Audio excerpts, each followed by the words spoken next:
Assalamualaikum warahmatullahi wabarakatuh. Bagaimana kabarnya hari ini pada hari Senin pagi ini? Alhamdulillah ya, hari ini kita bisa bertemu lagi untuk melanjutkan pembelajaran untuk mata kuliah pendidikan sosial dan budaya. Pada kali ini kita akan meneruskan materi yang sudah saya terangkan kemarin. Yang kali ini kita akan membahas tentang konsep dasar manusia. Apa konsep dasar manusia itu? Konsep dasar manusia adalah bahwa manusia itu adalah makhluk yang mempunyai banyak kebutuhan kebutuhan. Kita bisa tahu ya, ada banyak sekali kebutuhan yang kita rasakan. Ada makan, ada air, kemudian ada rasa cinta, keamanan, dan lain-lain. Ada banyak sekali kebutuhan yang kita inginkan. Sesuai konsepnya, manusia itu adalah klien. Apa itu klien? Manusia itu dengan perbedaan lingkungan, perbedaan ekonomi, perbedaan geografi, itu akan membuat setiap individu itu mempunyai keunikannya sendiri-sendiri. Keunikannya apa? Keunikannya adalah mereka mempunyai tingkat kebutuhan yang berbeda-beda. Coba kita lihat ya, di segitiga ini ada beberapa hal yang bisa kita lihat. Yang pertama adalah kebutuhan secara fisiologis. Itu adalah dasar manusia, dasar kebutuhan manusia. Jadi secara fisik terpenuhi, makan, minum, seperti itu adalah kebutuhan fisik. Kemudian adalah keselamatan dan keamanan. Ini untuk level yang kedua ya. Setelah fisiknya sudah terpenuhi, kemudian ke level keselamatan dan keamanan. Untuk yang ketiga itu adalah rasa cinta dan rasa memiliki. Kita tahu bahwa manusia itu juga sebagai makhluk yang tidak bisa berdiri sendiri atau memerlukan orang lain, atau pada kata lain adalah sosial. Maka pada dasarnya kebutuhan manusia itu akan rasa cinta dan memiliki sangat besar.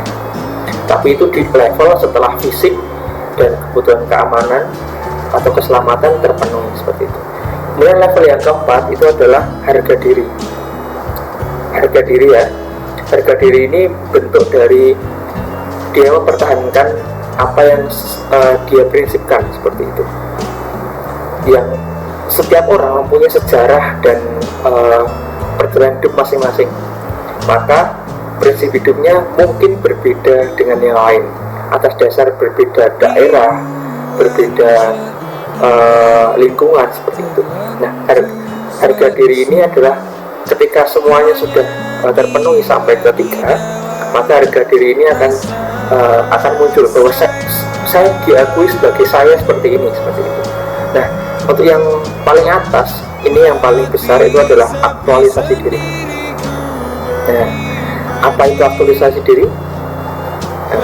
Aktualisasi diri itu lebih ke bagaimana dia mengapresiasikan apa yang dia pikirkan.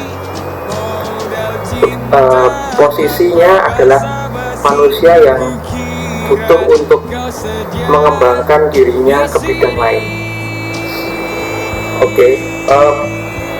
Pada kebutuhan yang pertama itu adalah kebutuhan dasar manusia, bahwa kebutuhan secara fisiologis atau tubuh fisik manusia itu ada beberapa hal. Bisa dilihat ya di bagian ini, di urutan ini ada oksigen, kemudian ada cairan atau nutrisi, temperatur, eliminasi, tempat tinggal, istirahat, dan seks. Jadi ada 8 kebutuhan fisik manusia, dan ini adalah lumrah terjadi pada manusia. Apabila hal-hal ini tidak diperlukan oleh manusia, itu akan membuat manusia itu berbeda dengan yang lain, atau pada bahasanya tidak normal. Jadi kebutuhan-kebutuhan ini bisa kita lihat bahwa kita itu hal pertama yang kita butuhkan untuk hidup di dunia ini adalah seperti ini. Nah, hal-hal ini berbeda dengan yang lain. Contoh, ada orang yang tinggal di daerah terendah seperti di Jogja seperti ini. Kemudian berbeda untuk orang-orang yang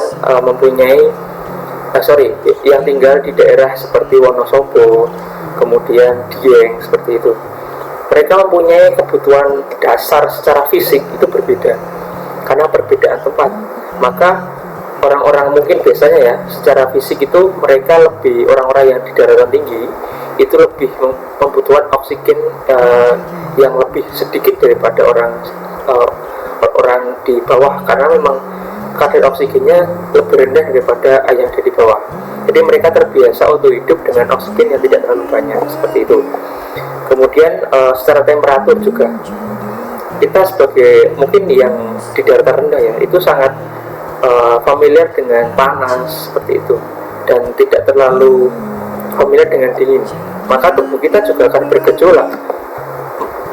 Untuk orang-orang yang ada di daratan tinggi itu juga berbeda dengan ketika masuk di daratan rendah seperti kita. Oke. Untuk yang kedua adalah kebutuhan keselamatan dan keamanan. Ini dibagi menjadi dua ya. Jadi ada secara fisik dan psikologis.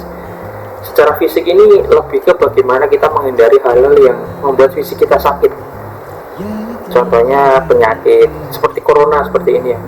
Secara keamanan fisik, kita akan menghindari untuk tidak pada dasarnya kita menghindari untuk tidak beberapa hal yang bisa mengakibatkan, contohnya corona seperti itu, karena memang itu membuat fisik kita lemah, membuat fisik kita terancam. Nah, kita secara perlindungan diri, kebutuhan itu bahwa kita tidak mungkin ada orang yang secara sukarela ataupun secara sadar masuk ke wisma atlet dengan sembarangan, karena di sana ada banyak sekali penyakit, banyak orang yang terkena corona. Akhirnya nggak mungkin ada orang yang ke sana secara sadar iseng ke sana, kan nggak mungkin. Nah, jadi kebutuhan untuk keselamatan secara fisik ini penting. Yang kedua adalah psikologis ya. Psikologis itu lebih ke bagaimana interaksi kita dengan orang lain. Jadi contohnya ketika kita pindah dari suatu tempat ke tempat yang lain, berpindah rumah seperti itu, maka sebelum kita berpindah secara keseluruhan pasti kita survei dong. Nah, survei di sini bisa diartikan bahwa kebutuhan keselamatan secara psikologis itu kita butuhkan, karena memang kita tahu bahwa kecocokan lingkungan yang pasti akan kita berinteraksi dengan mereka itu sangat penting seperti itu. Kita masuk untuk yang ketiga, yaitu tentang kebutuhan cinta dan rasa memiliki. Ketika fisik sudah terpenuhi, secara fisik kita sudah bisa makan dengan enak, kita bisa minum dengan enak, kemudian secara temperatur udara kita juga lebih enak, dan mungkin secara kita tidak terkena penyakit apapun. Itu kebutuhan keamanan dan keselamatan. Kemudian juga secara interaksi sosial kita juga sudah bagus, maka kebutuhan itu meningkat. Masuk ke yang ketiga, itu adalah rasa cinta dan memiliki. Kebutuhan ini menjadi kebutuhan yang pada dasarnya penting, karena kita itu bergaul dengan sesama manusia. Ada rasa untuk memiliki, kemudian untuk hidup dengan yang lain, kemudian secara personal kita dekat, tumbuh rasa sayang seperti itu, dan kemudian juga diperlakukan atau kita memperlakukan seseorang dengan halus. Kemudian ada keintiman di sana, maka kebutuhan ini sangat diperlukan untuk kita bisa lebih intens interaksinya dengan orang lain.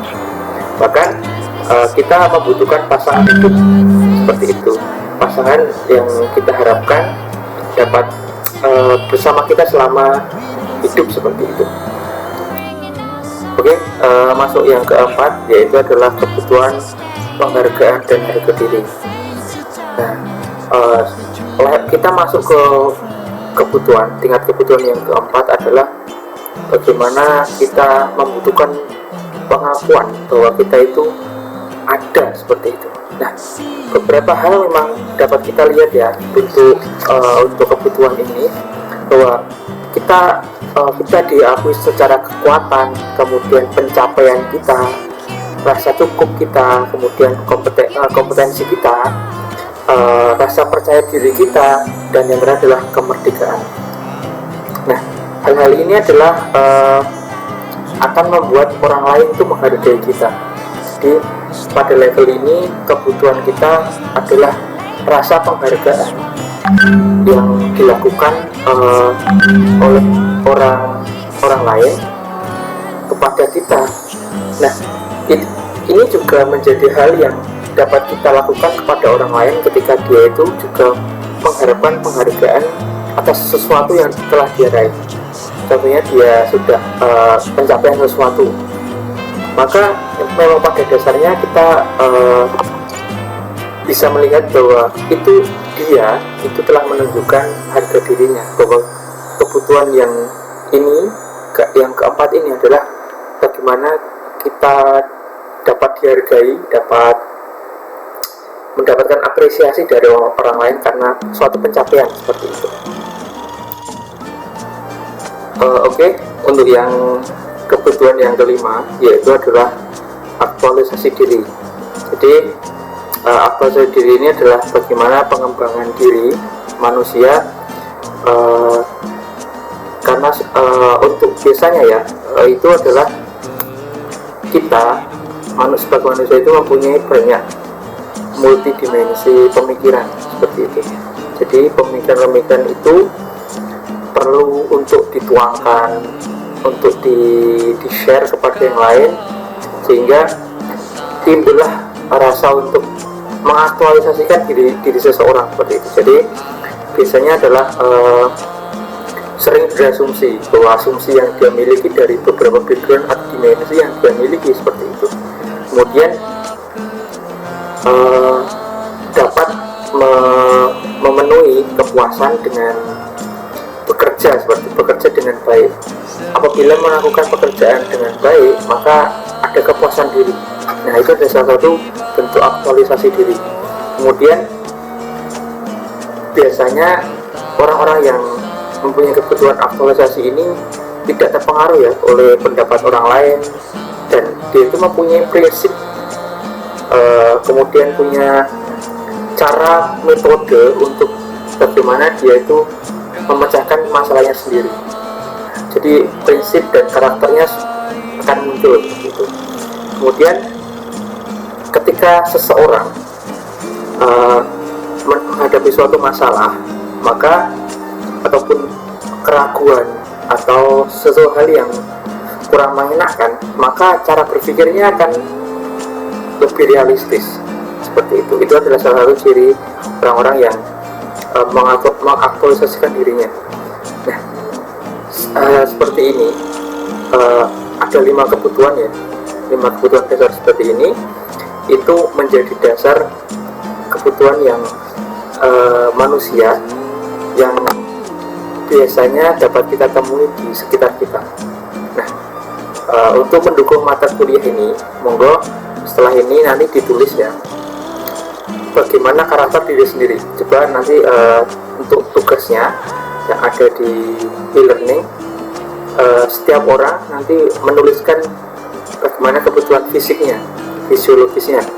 Kemudian yang kedua adalah kebutuhan keamanan dan keselamatan yang dia perlukan seperti itu, tentu dengan analisisnya. Kemudian yang ketiga adalah kebutuhan cinta dan kasih sayang. Yang keempat adalah kebutuhan penghargaan diri atau harga diri, penghargaan. Dan yang kelima aktualisasi diri. Jadi dari video ini monggo untuk tugasnya menulis karakter diri sendiri, sehingga nanti bisa saya review dan bisa saya lihat ya, dan bisa saya nilai. Terima kasih.